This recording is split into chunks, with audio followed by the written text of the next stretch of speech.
السلام عليكم ورحمة الله شباب. زراعة البذور، فيك تزرع كل بذورك بقصيص واحد. كل بذورك 100 شتلة فيك تزرعهم بهاد. زرعنا بندورة، زرعنا فليفل، زرعنا باذنجان.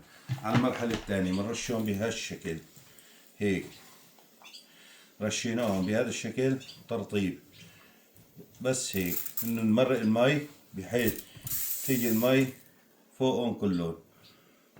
خلصنا رش، هاد الرش هيك بهذا الشكل. بهذا الشكل نجي بعد منه بهاي التربة، شايف منغطيهم طغطاي، ما بنعمل شي، بس خلصنا الطغطاي.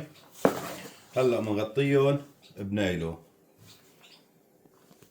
بعد ما غطيتهم هيك برجع برطب هدول شوي، رطبناهم بنجيب جلاتين ومغطيهم بحيث انه ما بقى نرجع نسقيهم لحتى ينبذوا.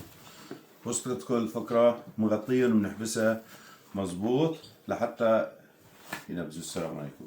هيك بكون انتهينا من عملية زراعة البذور لحتى ينبتوا. السلام عليكم.